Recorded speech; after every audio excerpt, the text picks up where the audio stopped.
Megumi finally won a battle. After watching Megumi lose over and over again, we finally got the joy of watching him win a fight. And we can't blame him for the fights that he lost. I mean, he lost to Sukuna, to Todo, and to Hanami. Those are all three ridiculously strong opponents. Can't really blame him for losing to them.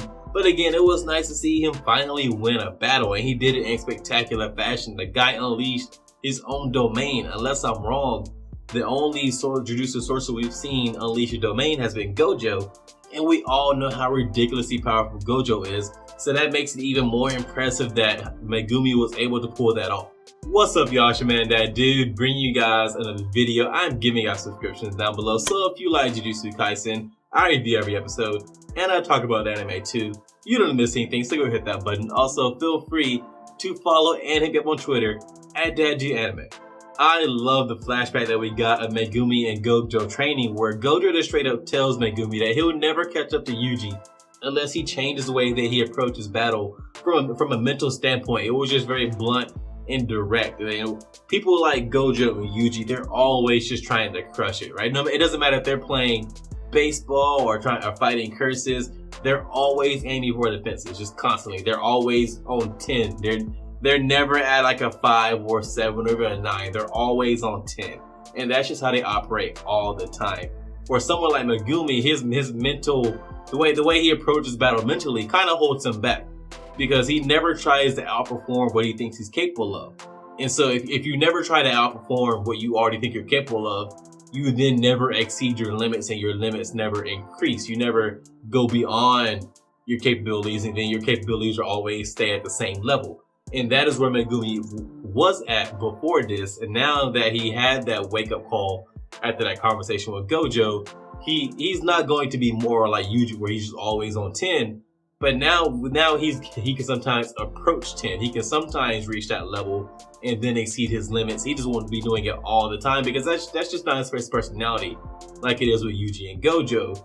But he at least will now push his limits. So before, he wasn't doing that. I really want to know what the ability is that lets Megumi feel comfortable knowing that he has some kind of ultimate trump card that will let him win any encounter just at the cost of his own life, because it's not his domain expansion. Obviously, he lived. So there has to be some kind of technique that he has. And it's been hinted at before. We've seen in a few, like with Sukuna, right? It looked like Megumi was about to unleash something against Sukuna. And then against, well, I don't think he would have tried to sacrifice his life when he was fighting Todo, but we saw there where he got super serious for a second. So maybe it's connected in some way to that, but I want to know what this technique is that allows him to feel so comfortable knowing that, hey, if push comes to shove, I can always just pull that out of my back pocket. And I might die, but the person I'm fighting against will also die. I'm guessing that's how the technique works. Maybe it's some super secret technique passed down in the Zenin clan that he's a part of that allows the user to kill anyone just at the cost of the user's own life, or exercise any curse just at the cost of the user's own life, or something like that. But whatever it is, I want to know what it is that just allows him to feel so comfortable knowing he has this ultimate trump card in his back pocket all the time. Did anyone else feel bad for Nanami during the flashback of Gojo talking to Megumi? Because I feel like he got unnecessarily shit on.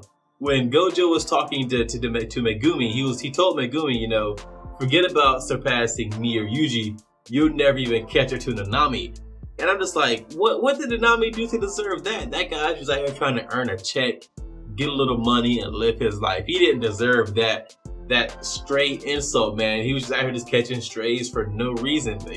That seems so unnecessary to me, to throw that insult at Nanami, because that's what that was. Gojo's basically saying, hey, you won't become as strong as me. I'm the strongest, but you won't even surpass this guy over here who's nowhere near the strongest. That person being Nanami. Why, Gojo? Isn't Nanami your friend? You didn't have to insult him that way. Just why? I'm really hoping we get to see more of Nobata in action in the next episode, and it won't just be Yuji taking over and fighting the curses really on his own, with maybe Nobata playing like a backup role. I really want her to be front and center in all the action, because we haven't gotten to see her in action all that much. We got to see her a little bit in the school competition with the Kyoto school, but outside of that, it hasn't been since her character was first introduced that we've really seen her do something on her own and take out a curse. And even in that, it was her and Yuji working together, and then in the school competition, she didn't really win. She got blindsided by, was it Mai, whichever one of the twins goes to the Kyoto school, but she kind of got blindsided by her. And so I really want to see her get to shine in a battle, because for as big and bombastic as her personality is, she deserves like an action sequence that fits her personality, and we haven't got that from her yet. So I'm hoping we get that in the next episode, where she really gets to shine. She really gets to be front and center and showcase her abilities and showcase her strengths and showcase why she deserves to stand alongside Yuji and Megumi. Because right now we know that, you know, Yuji's super strong, and we saw in this episode, we kind of already knew that Megumi was super strong. We now need to see that Nobata is also super strong, just so that she doesn't turn out to be someone like a Sakura, where you have Naruto and Sasuke, and then you have Sakura, like she's just over there. Like, I don't want that to happen to Nobata. I want Nobata to be able to stand on her own and be maybe not on the same level as a Yuji or a Megumi, because those two are probably going to be ridiculously strong, but she doesn't have to be on the same level as them. She just has to be able to stand on her own and not be a liability in the group. And so I really want to see her shine. I really want to see her get to be front and center in the action and take on some curses.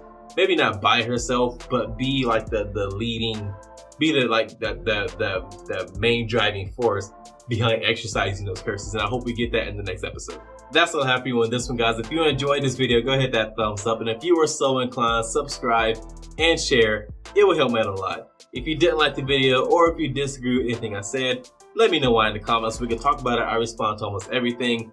Again, feel free to follow and hit me up on Twitter @DadDoAnime. And I'll see you guys in the next one.